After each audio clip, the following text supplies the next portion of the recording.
By the way, we have David Ray Griffin on tomorrow debunking the 9/11 debunkers, going over all the huge new developments on 9/11. But from 11:30 to 1, in the first 2 hours tomorrow, we're going to have part 2 of this. It's clear this information is too powerful. I believe that this high-level globalist, and I happen to know who it is, Lindsey didn't break his promise. I've been interviewing him so long, I know who the 3 CEOs were that he mentioned by name earlier from the oil companies he worked at and for. And so then I've narrowed it down. But the point is that this is fitting in with all the other Bilderberg info we have.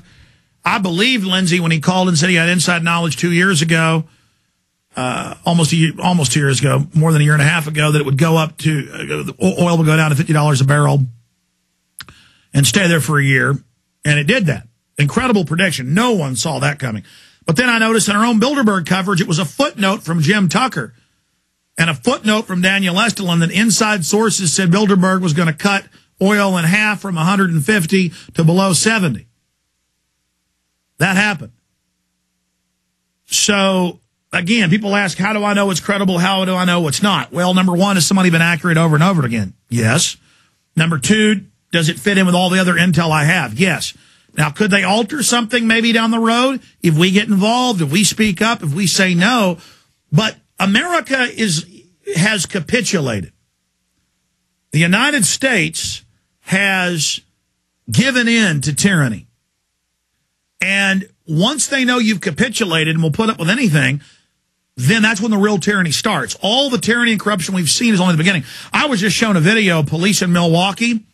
A guy on a bike, the police say stop, try to taser him. The guy gets scared. The police run him over in the car, killing him, admitting they wanted to kill him. And then the police are heroes on the news. That's pure evil. Just like they rubber bullet people to death and they killed a guy in Seattle last year. The guy just comes outside from a store. They think he's another suspect. They come over. He gets scared by the cop, kind of turns. The cop knocks him up, hits the ground, kills him. The cops are on the TV saying, we don't care. We didn't do anything wrong.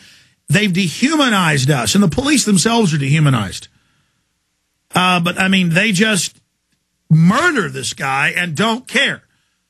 Stormtroopers of death, ladies and gentlemen. And I know the average cop is an evil person in and of themselves, but the mantle, the system, the training. Anyway, side issue. It's just God help us all. We are an evil nation. We are now being brought to judgment.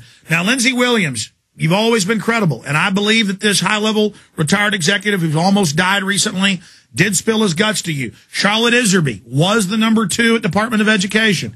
She said they were planning year-round schooling a decade ago on this show. Everything she said is now coming true. She wrote a book the size of a Dallas phone book that we sell, by the way, Deliberate Dumbing Down of America, and it's mainly just documents. So I know this is their plan. Just like I read, they plan to ban most air travel. It's now mainstream news today. I knew they had face scanning and license plate reading stuff 12 years ago. Now it's mainstream news. So Charlotte Iserby's father, he was Skull and Bones and Bohemian Grove and always kind of laughed at her and her anti-New World Order stance. She was taking care of him while he was dying of cancer. And he would hear her doing radio interviews. And about a month before he died, he accepted Jesus. I know people don't like to hear this, but this is what got him to come out of his situation. And he cried and said, yes, basically, it's Satanism, and repented and said, I wish I was well to go back and tell the other guys that they shouldn't be part of this. And I want to tell the police that. You've got time to turn back, but you are the army of Satan now. I mean, even if you don't believe in God, this is satanic. This is evil. What else do you call it? Now, Lindsey, I'm going to shut up because I got a few other things I got to cover, too. I said I'd intersperse some news. But you're back tomorrow. Thank God for that. But just do this. Go over the bullet points quickly. Because I know you got page after page, a prelude for tomorrow.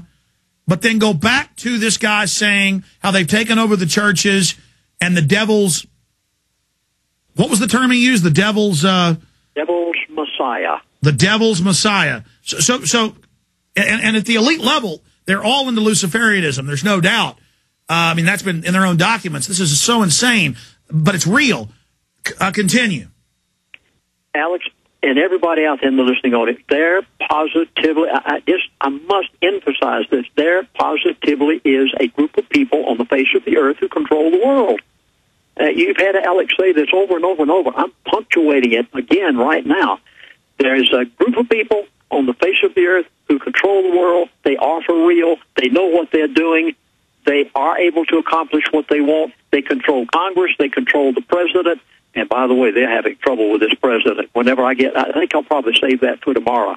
They did want McCain as president. And, I said that last year, and then somebody afterwards said, no, they didn't get McCain in. They really flubbed up, didn't they? Well, they did, and they didn't. They're not divine. They think they are, but they aren't. And when they didn't get McCain in, they're having trouble. And this gentleman went on to tell me the trouble they're having with Mr. Obama. And they had some choice words. Oh, my gracious, I'd shake in my shoes if I was Mr. Obama right now, because the elite don't like his arrogance, pride, and some of the other things he's doing. Okay, let's get back to this. They do exist. This man told me what they're doing. You're right about the other gentleman who, on his deathbed, said, don't follow these people. They're positively Satanist.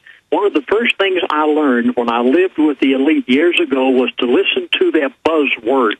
I'd like to read you a few buzzwords that this man used, and I want you to quickly, in your mind, think, what is the very first thing you think about whenever I give you these buzzwords? Now, these are his exact statements, and whenever I read you his buzzwords, I know how to understand them, because I learned years ago to read between the lines, listen to their buzzwords, and then know what they're talking about. Okay, I'm going to read you his buzzwords, word for word, and then the first thing that pops in your mind that you think these buzzwords mean. Here goes. Number one, war brought the country out of the Depression. The second buzzword, turmoil in the Middle East 2 years from now. The next buzzword, Iran's external enemy, Israel. I wrote these down as he was saying them. Another buzzword, crude oil will stay $70 to $50 until the next crisis in the Middle East. The next buzzword, nearly everyone will be working for the government. And what's the first thing that pops into your mind when you hear something like that? Communism. Yeah. I mean, total control and war. War. Listen to this. War brought the country out of the first one. Turmoil in the Middle East. Iran's external enemy, Israel. Crude oil, stay there until the Middle East crisis, and they already have it planned. You remember back 2 years ago, Alex, and I said this on your show. He said, we don't want war with Iran. And here, all of our battleships were lined up over there in the Persian Gulf. They were on ready alert. Everything was right ready. The Air Force, man, we had nearly everything in the way of armament right over there in the Middle East, ready for something to take place in the Strait of Hormuz. And then this man told, and I was predicting it, as was most other talk show hosts, that we were going to have war with Iran in the very near term, and that was 1.5 years ago. And this man said to me, we do not want war with Iran. I came on radio talk shows, and some of the talk show hosts got upset at me, because they were saying we're going to have war with Iran, and I said, this man said, we don't want war with Iran right now. Now he turns around and he says, we've extended our timeline, and he says, here's the new timeline, and he says, Iran is in the picture, but it's in the picture for approximately 2 years from now.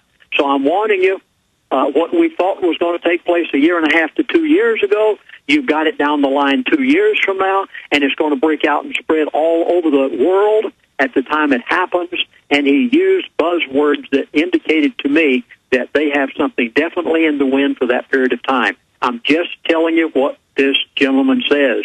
Believe me, for 35 years, all I have ever done is voiced what the elite have told me. I'm just a little everyday sort of a guy. Believe me, I am not a prophet, but everything that these people have said for the past 35 years has taken place, and you can believe it. This is going to take place also. Well, Lindsey, let's go back to this. let's go back to this taking over the preachers and the devil's Messiah. What was he saying that was?